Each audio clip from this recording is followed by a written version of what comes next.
Bonsoir mes frères et sœurs en Christ. Je vous salue dans le beau et précieux nom de notre Seigneur Jésus-Christ, qui nous a encore donné l'opportunité de nous rencontrer, de parler de la part de notre Seigneur Jésus-Christ Nazareth. Merci pour votre présence, merci pour votre écoute.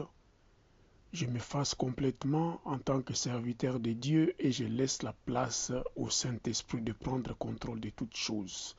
Au nom puissant de Jésus, j'ai ainsi prié, j'ai dit Amen. Ce dimanche après-midi, je voudrais vous parler d'un thème qui est toujours l'actualité dans ce monde, qui regarde la vengeance. L'homme aime se venger régulièrement et souvent par cause de la jalousie, de la haine, de l'argent, du soif du pouvoir, beaucoup de gens s'entretuent. Pourtant, la Bible nous recommande la vengeance appartient à notre Dieu. Merci pour votre présence. Le thème de cet après-midi s'intitule « La vengeance appartient à Dieu ».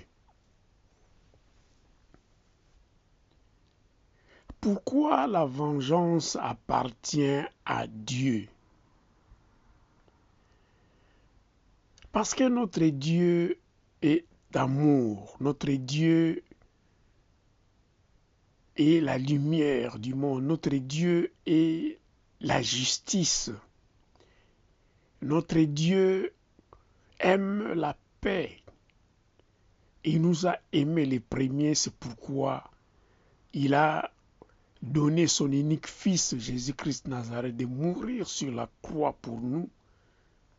Et ceux qui aiment Jésus-Christ, ceux qui croient en sa mort et à sa résurrection, auront la vie éternelle.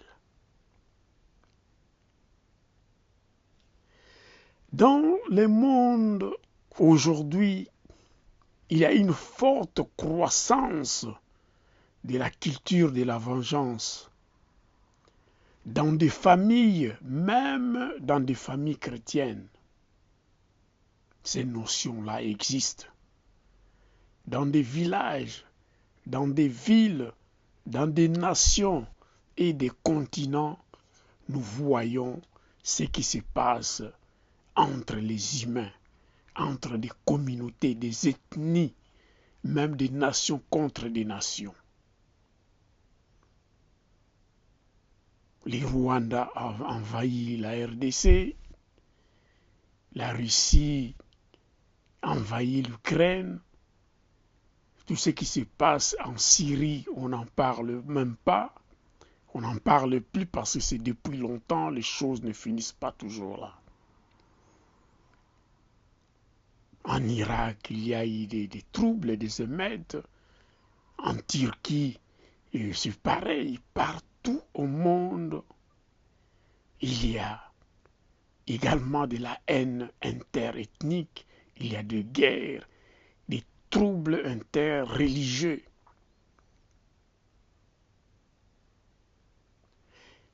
Ces causes et ces problèmes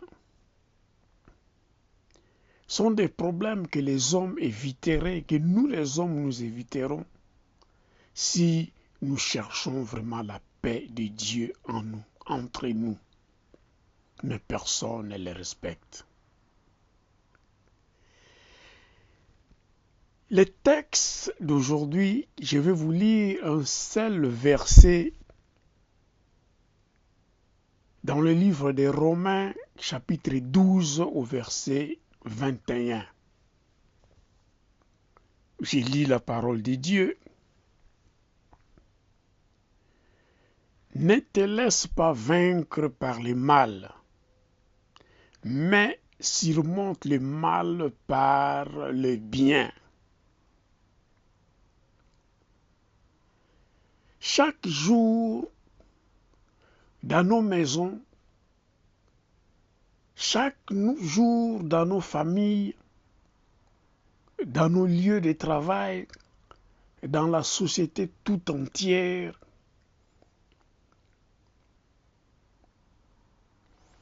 nous vivons des provocations. Il y a également l'incompréhension linguistique. L'autre personne parle, l'autre l'interprète de sa façon. Ou bien la haine, la jalousie, les personnes ne se comprennent pas bien. C'est ça les sources du mal. Ou bien quelqu'un veut commander plus que les autres par soif de pouvoir, ou bien la recherche frénétique de l'argent, la jalousie. C'est ça qui provoque les réactions des personnes entre eux. Ça provoque le mal. Et ce mal, ça amène même, si nous voyons, nous regardons l'actualité, chaque jour, il y a des tueries par les armes à feu. Il y a des tueries par les armes blanches. Il y a des empoisonnements, des assassinats chaque jour. Parce que il y a l'incompréhension, l'intolérance, les personnes qui veulent se venger et l'autre riposte. Et il y a les bains de sang, les personnes meurent par ce genre de choses. Mais la Bible nous dit il faut surmonter le mal par le bien. Si quelqu'un me dit un mot ou bien une phrase ou bien sa réaction ne m'a pas plu, je pourrais répondre à la personne avec douceur. Je pourrais approcher mon frère ou bien ma soeur ou bien mon supérieur au travail ou bien mon mari ou bien mon épouse ou bien mon enfant, ma fille ou bien une amie, un ami, je pourrais l'approcher et lui répondre d'une manière douce et gentille. Parfois, la politesse, la Bible même déclare, si tu réponds avec douceur, avec gentillesse, ça calme la colère. Nous devons apprendre à surmonter le mal par le bien. Ce n'est pas pourquoi Jésus-Christ avait dit, si on te donne le gifle de côté droit, tu présentes encore l'autre joue du côté gauche. Si quelqu'un te répond mal, vaut mieux ne même pas répondre, ne pas multiplier des mots, ne pas multiplier des paroles pour créer cette sérénité, cette paix, une ambiance de paix autour de nous. On peut éviter tant de mauvaises choses. On peut éviter des querelles. On peut éviter des réactions violentes par notre douceur, par notre gentillesse, par notre façon de faire.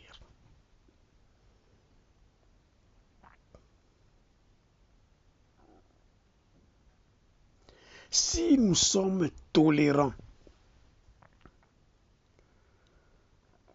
si nous avons cette bonne manière de savoir encaisser, l'autre personne, même s'il était venu avec de mauvaises intentions, avec la colère, avec de la haine, ou bien avec la jalousie, il n'y a pas une loi contre la gentillesse, ni une loi contre la douceur. La personne peut se calmer. La Bible d'ailleurs déclare notre Dieu est lent à la colère. Et ses bienfaits sont infinis. Voilà pourquoi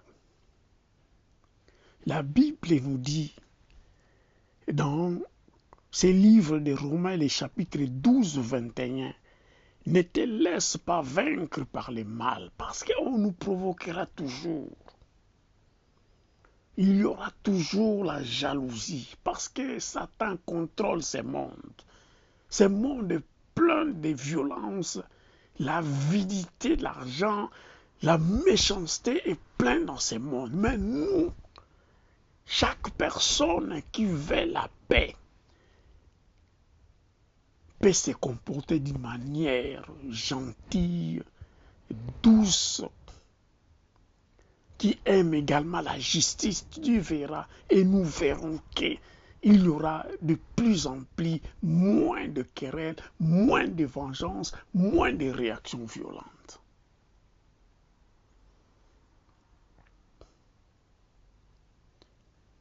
Parfois, il y a des personnes qui veulent rendre la justice par leur propre force.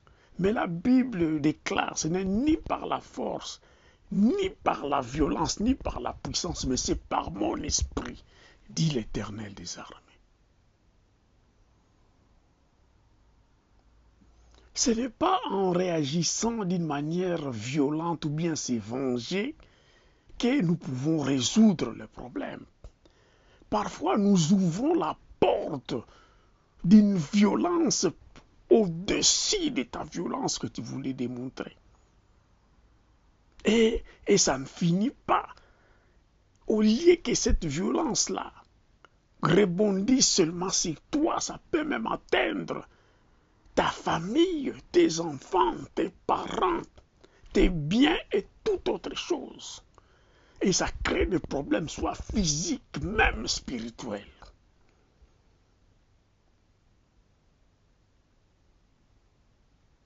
Voilà pourquoi cherchons la paix de Dieu.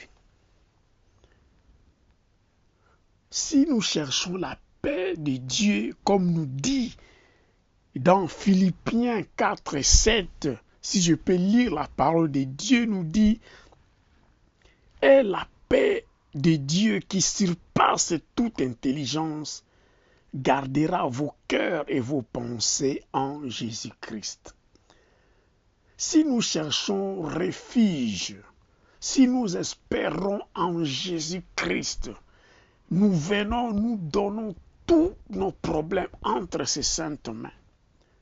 Toute pensée, toute intelligence,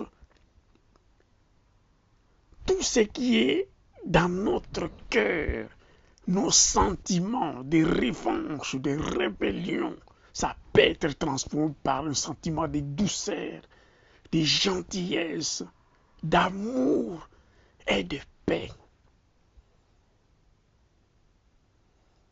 Parfois, quelqu'un peut venir avec un fusil, mais l'étrange douceur et de gentillesse qui est sur toi, qui est sur la personne ou la face de la personne qu'il rencontre, son arme peut même tomber. Il abaissera son arme parce qu'il ne voit aucune réaction, aucune résistance de ta part. Et son arme tombera. Et ça crée l'ambiance de la paix autour de nous. Dieu nous recommande de chercher la paix, sa paix, la paix de Dieu, qui surpasse toute intelligence. Ne croyons pas que nous sommes plus intelligents que Dieu. Ne croyons pas que nous sommes plus sages que notre Dieu. Si nous nous abandonnons entre les mains de notre Seigneur Jésus-Christ, toutes nos pensées vaines de ce monde, toutes nos pensées méchantes, des réactions violentes, de la vengeance tombera. Parce que l'intelligence de Dieu, la paix de Dieu surpasse notre intelligence humaine. Notre Dieu est omniscient, il sait tout. D'ailleurs, la Bible déclare la bonté, l'amour, la gentillesse, la paix, la douceur. Il n'y a aucune loi qui peut s'opposer à cela. Il n'y a aucune loi qui est contre cela. Voilà pourquoi nous devons chercher la paix de Dieu. Et cette paix nous apportera l'harmonie de vivre même dans la famille, l'harmonie de vivre dans cette société, l'harmonie de vivre pour faire tomber les incompréhensions, les mésententes dans la société dans laquelle nous vivons. Je ne voudrais pas tenir la parole pendant longtemps, mais je vais seulement finir et conclure toujours dans ce livre des Romains, mais je remonte encore en haut dans le verset 19 qui nous dit, qui est le thème de cet après-midi, le thème de ce soir. La vengeance appartient à Dieu. Je lis la parole de Dieu. Ne vous vengez point vous-même, bien-aimés, mais laissez agir la colère de Dieu. Car il est écrit, à moi la vengeance, à moi la rétribution, dit le Seigneur. Qui suis-je moi à me venger? Parce que je ne connais pas le cœur humain, je ne connais pas mon adversaire,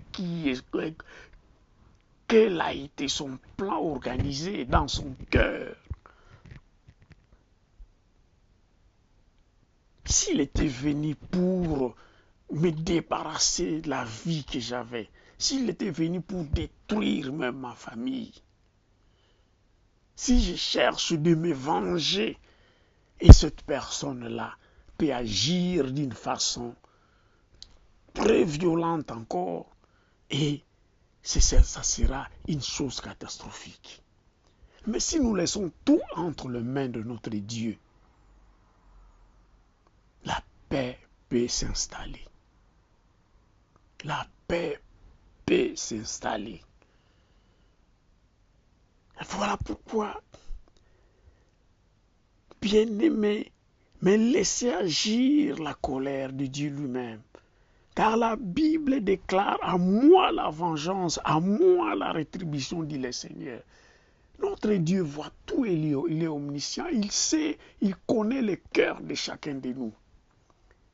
Si tu agis d'une manière mauvaise, de la méchanceté, la colère, Dieu saura comment te rétribuer.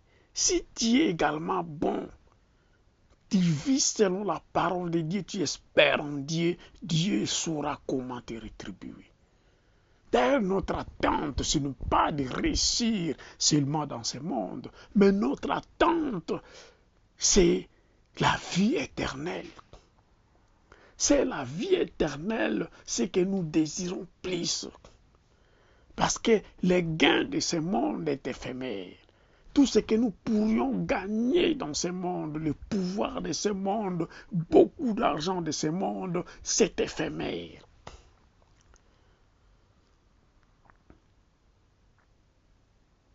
Nous naissons nus et nous n'apportons aucune richesse dans nos tombes. Voilà pourquoi ne nous faisons pas du mal pour le bien de ce monde. sont des biens vains, éphémères et passagères. Mais la parole de Dieu nous recommande ça. La parole de Dieu ne tombera pas. Les ciels, la terre passeront. Les soleils passeront. Les étoiles, la lune, la mer passeront. Mais la parole de Dieu restera la même.